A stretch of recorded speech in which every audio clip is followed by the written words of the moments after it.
Push the platform. Let's see if you heard about this. This is what I want to talk about again. I'm so sick of these people in my radar. Have y'all heard about Miss Nettle? Have y'all heard about Miss Nettle? And I ain't talking about Charles, your lunch is ready. Not that Miss Nettle. I'm talking about the new and improved Miss Nettle. Miss Nettle 2.0. Miss Nettle 2.0, y'all. Miss Nettle went and got that stomach. This is what she did now. If y'all don't even know. She went and got her stomach sucked out, which I do. No, I wouldn't. I don't. Look, if the fat gonna come out, it's gonna be coming out because I stopped eating this shit. I ain't gonna lay it on the table, but I'm not discrediting anybody who do. If you do it. But she got her shit sucked out her stomach, and it went to her butt. She got the BBL, and plus she already had gastric bypass surgery, and I don't know. I ain't seen that ass. I seen that ass, and I seen her shaking it on the table and stuff. I ain't seen that ass up and moving. I don't see that ass up and moving. But y'all know who I have saw is Charles. Charles. Now the way that I heard the doctor or the surgeon or whatever describe it, he said he was gonna take fat out of his chest area, and you could tell because the size a little wider. And I don't know. He didn't. The doctor didn't mention that 8-pack, and it's an 8-pack because a video is surfacing on the internet where a girl was like, "Oh shit, Charles, you got that 8-pack? I mean that 6-pack. They look at that 6-pack," and he was like, "You better recount that shit again." Charles was like, "You better recount it again." Shit, I was like, "Oh, Charles, but that 8-pack with them love handles though, man, that was something, man. That's crazy. That's crazy as hell. So go get paid to get like that. Hell, I'm built like that, but I ain't finna spend no goddamn money. I ain't got it. I'm like Tasha K. I ain't got it. I'm sorry, I ain't got it. Who else we got? We got now let's talk about Beyonce. Okay, so everybody knows she coming out with this country album, right? What is it? 3 parts? Or some shit like that. I ain't gonna go into the details because I really don't know all the details about this story. Well, not this story, but this Beyonce herself. So she left Destiny Child, and she just be all over the place, and I just be like, fuck it. I like her. I really, really love Beyonce. I really, really love her, but I ain't following what she do right now. But got too much money for me. But I do want to read this. What somebody said. Somebody sent me. And I knew something of this, but I really, really wasn't paying attention until I heard the part that I'm finna read to y'all. When she came out with Texas Hold'em, this ain't Texas or whatever, that song right there, I really, really like. And released that, they wouldn't play it in Oklahoma. They wouldn't play it in a couple other states too. I just can't recall them off the top of my head, and I didn't write them down. But they wouldn't play her shit on the country stations. And that's real weird to me, man. I know it's a lot of people shit that don't get played. You know, a lot of artists, underground artists and shit. But come on, man. That's clearly hatred of the skin. You know what I'm saying? You hate the skin she in, bro. That's fucking whack as hell. So that same station they talking about wouldn't play her shit. They end up playing her shit because that beehive got on her ass. Shit, when that beehive get on you, you don't know what to do. Get to stinging and fucking jumping and hollering and crawling. Thinking about your paycheck going out the window. I bet they play that ad then. And that's another thing. That's about the leverage, the power of black people, African Americans using your leverage. Leverage is a powerful thing. And you know it's a powerful thing because anytime Dave Chappelle fucking hit up Netflix and say, either take my shit down or pay me, and they don't. And then when he tell his fans, don't go watch that shit, and they don't watch that shit, and Netflix pay you, and you say, okay, y'all can watch that shit, and then your fans go watch that shit, woo-wee, that's something else. So as a black people, I'm saying, yeah, we gotta go leverage our power because we got it. But yeah, let's talk about this dude. I don't know who the fuck he is, but I guess he an actor from the Dukes of Hazzard back in the day. You know, the little show with the little number one and the with the rebel flag on it. That racist ass flag on it. My lips are on fire. Yeah, y'all can't see him. And I ain't pulling it up. I don't know. Still can't see. Y'all go look him up yourself. John Schreiner. What the fuck is that? Schneeider.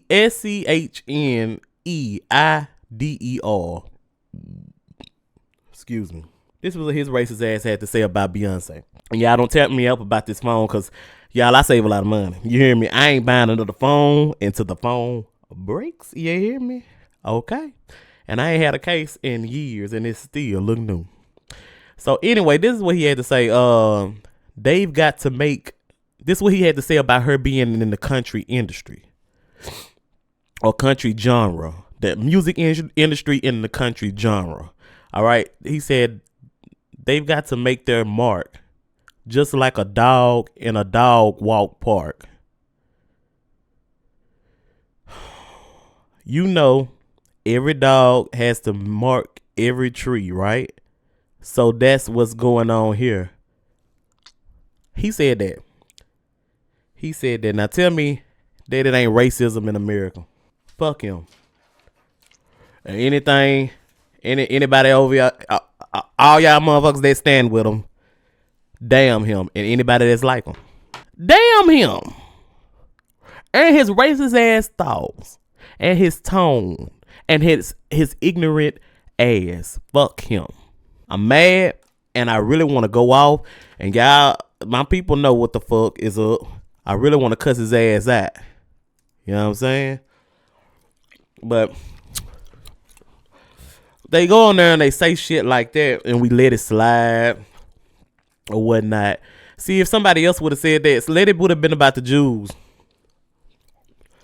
Let a black person would have said that about the Jews, all hell would have broke loose. You know what I'm saying? But yeah. It is what it is. Beyonce gonna do her motherfucking thing. She the only first black to hit the top charts in the music the country billboards. Topping the chart at number 1. Ooh, my mouth is on fire, y'all. And the thing about it is, I looked it up and his ass is from New York. So how you gonna tell somebody about some country music coming into, we gotta make our mark? They gotta make their mark. That's what he said. He said they. What you talking about, man? The fuck is you talking about? They gotta make their mark everywhere. Hell yeah, we gotta make our mark because our mark always been there. Okay? Our mark always been there. And it is what it is. We made the banjo. And you know what else they say? They say our music wouldn't even be the country music. You can't even have country music without having African in it. Because if you take the African out of it, it becomes like a folklore music or whatever the fuck that is. You know what I'm talking about? All I know is fuck him, that guy, and anybody else like him. And we're going to move it along. Because I ain't going to play with y'all in these genres of music. Just like rock and roll, they talk about Elvis all the time.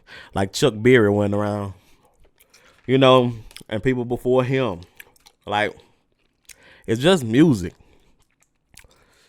You know what I'm saying? And if you copy, you copy. It's cool, baby. We got the rhythm, we got the roll. You see what I'm saying? We got the rhythm and the roll. We got the soul, baby. Peace, love, and soul train. That's what they hate. They hate that it ain't on us and it's in us. You know what I'm saying? And we can't help that. We God's people. We can't help it. So, moving right along. And shout out to Dolly Partner. Ain't on no dumb shit. You know what I'm saying? Shout out to Dolly. We love Dolly. Oh, I do want to talk to y'all about this. This is going to be our hot topic, okay? Let's do it. Push the platform. Let's get into these hot topics. Okay, so I'm tearing these crawfish out the frame. They almost gone. So, a lot of people I know don't know this because goddamn, and if you did, ain't nobody told me nothing. I've been studying history or whatever, and I just want to share this with y'all. So I've been and I knew why people were like, oh man, it was Indians back then and stuff like this. But I find this very interesting. I didn't know what the Seminoles was. So the Seminoles are Creek Indians, native of the land, and they have black Seminoles. And it just means like runaways or whatever. So I always want to like, did everybody get captured in the United States? Well, anybody a slave in the United States? Everybody get captured? Everybody didn't get captured. These was the motherfuckers who was fighting when there was no turning back. Like they was fighting to the death. You know what I'm saying? These was the hard heads that was fighting to the death over here. And so basically it was Indians and it was black. It was Africans too. Just imagine this. In Florida, the Africans and the Indians came down like around the same time. The Indians made it down there or whatever. They set up camp or whatever in Florida. I think it was called Florida or something like that. Them motherfuckers came down, set up shop, and then some black Africans and stuff and slaves, ex-slaves that was just running, slaves, runaway slaves that was just running, and the ones who wasn't never a slave, they ran to Florida too. And this at the time when Florida was basically Spain. And they met up and Spain let them stay. Spain let them stay. Cause they started being with the religion they was in or whatever. And it was acceptable. And they was contributing. And they got along with the Indians. Black Africans and Indians got along and they made like family. Like the Indians offered them, land to stay, and you could be here or whatever. You just pay like a property tax, and say a property tax, but it was like a tax that went towards fighting the British and stuff off. And in return, the Africans showed them different ways to grow rice and do agriculture or whatnot. Stuff that they had learned from, like, I think Gambia. I can't remember the other country in Africa. But yeah, they got together and they Sierra Leone, that's the other country. And they got together and they had a bond, like a tight bond. I think they was even marrying, intermingling marrying. They had kids, you know what I'm saying? And they was living this life. They was warriors. And a lot of Africans were sent out on missions and stuff like that to talk to different negotiations. You had different negotiations going on and stuff like that because they can talk the language. They could talk the different tribal language, and they could talk French. They could talk English, Spanish. It was crazy. And it's crazy to hear, and it's crazy to hear about this story. And I'm a link where I found out about it at, and this guy, he tells it way better than my chopped up version, but it's just amazing to know that. And the rest of the story, I'm not gonna get into this part, but the rest of the story is that they fled. Okay, when Andrew Jackson,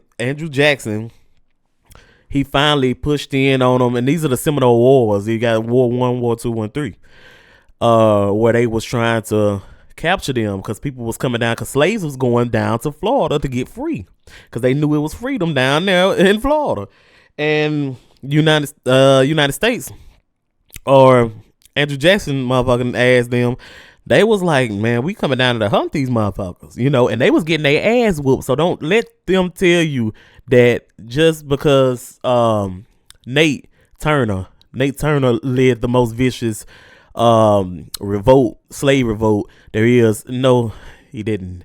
It was I believe it was the Seminole War. Now, if y'all know another war or another battle that was greater than that, let me know, because I don't know. But I know this war it went on for years. They lived in harmony, the Seminoles, black and the Indians. They lived in harmony for more than 100-something years. So that shit is crazy. They don't teach you about this shit in school. You gotta go read this shit. You know what I'm saying? So go look that shit up. I'm gonna leave y'all on that cliffhanger. And yeah, it is what it is. And also another little juicy little detail, man. When they finally caught them and they got them under their thumb, you know what I'm saying? They still didn't really give up. They were just like, hey, let us have a little piece of land. Maybe we'll be able to keep our land. They walked. That's where you get the Trail of Tears. They walked their ass up there, but it was a lot of black Seminoles that walked among those Indians, and they still here. The descendants are still here today, and they telling their stories. Now today, a lot of the Indians don't want to be associated, but I tell you what, during that time, you wouldn't have caught them saying that. Their ancestors would probably be disappointed that they even treating the black Seminoles like that today. And the black Seminoles saying it's not because of the money. It's not because they getting reparations and stuff. It's just because of the principle what our ancestors, their ancestors went through with their ancestors, with the Indians' ancestors, the Seminoles. So that's all I got to say about that, But all I know is history is spoken. And it's written. And we read. All right, we out, man. Y'all have a beautiful night, man. Thank y'all for chilling with me. It's been Moby the Name. Y'all share, like, subscribe, hit that like button, hit that follow button, so you'll be notified every time I drop something on y'all. If y'all listening somewhere else, show your girl some love and come over to the channel, YouTube channel. We going up, family. Let's do it.